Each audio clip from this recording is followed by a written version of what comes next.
Hi, I'm Gold Porter with Riveter Consulting's YouTube page. I'm here with Jennifer Aronson. She heads our domestic staffing division.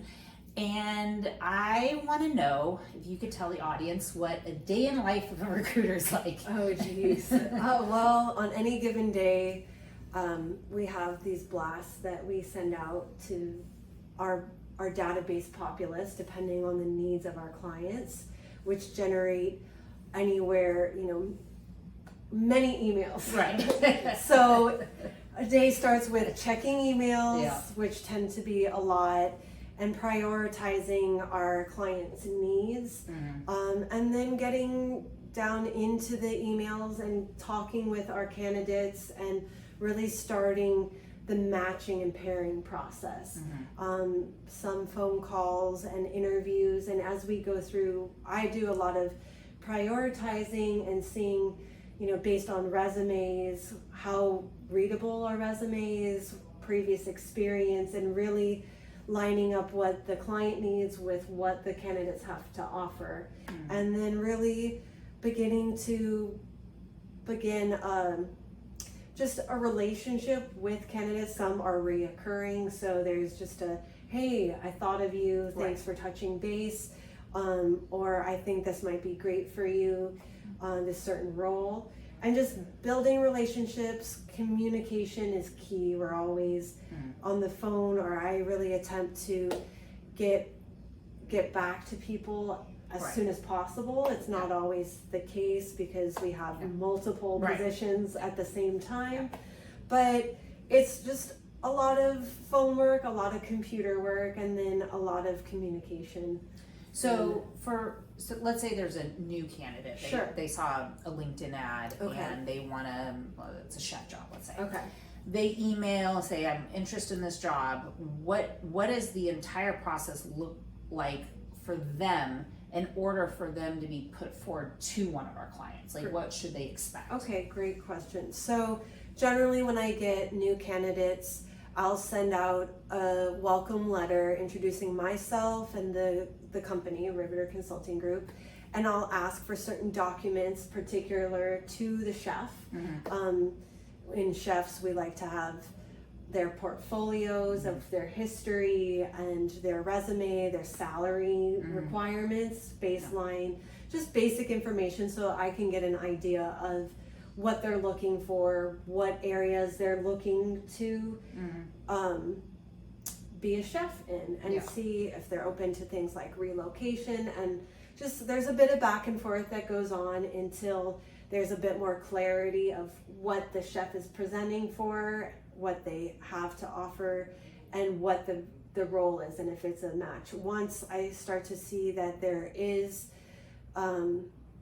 let's say, George has been a chef for 10 years and he's looking at being an executive chef in a private household. Well, I'll look at his resume. Was his background in restaurant as a chef? What kind of private chef work does he have? And then I'll give him a link to my calendar and have a greater conversation with him so I can learn a bit more about George. And the calendar is a Zoom link, right? So you're doing a face-to-face, kind of getting to know their vibe, face-to-face, knowing what you're presenting to your client, obviously. Exactly. And I would like to cover, just again, so people know what to expect. We do require a current resume.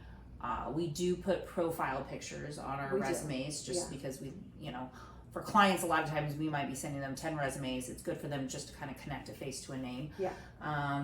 Also, we can kind of assess if you know how to take a professional photo, which some candidates can't seem to understand, unfortunately. So this helps us also give advice, like, hey, this is a professional job, maybe not have your cleavage in a photo. It just tells us a little bit about your. Or if your friend is in the photo, it's really about you and not your friend. Right. All these little details.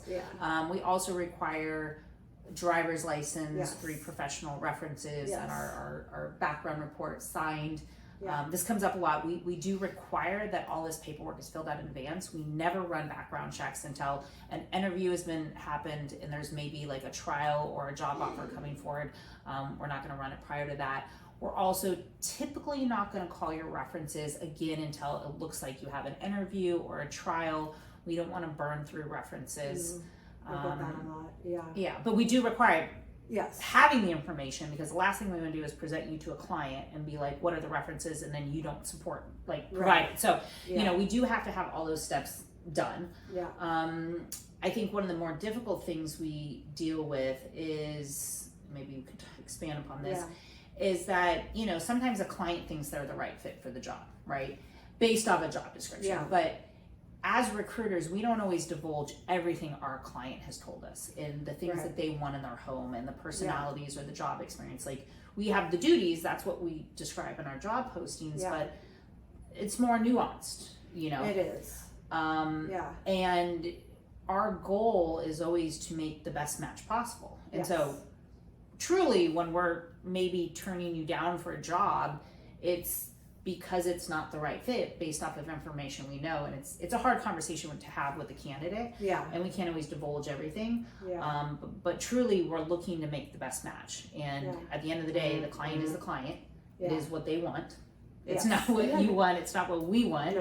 And a lot of times we have candidates that we'd love to put forward that we think they're fantastic. It's been so hard. A lot of times we get a lot of people that both on paper and personality. I've met so many candidates where I'm just like, oh, I know that I'm on your team. Like, I'm rooting for you. And it's just a matter of, it does come down to the client and their personality preferences and their finesse. You said.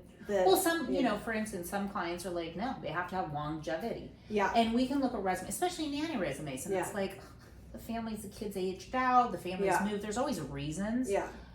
But there are some clients that are just, no, I want somebody that has 10 years of job history. So we can't put you forward because the client will be upset with us. And then, I think the other thing that candidates don't realize is, I think you do, I know everybody in this company does an excellent job of returning emails and phone calls as soon as we can.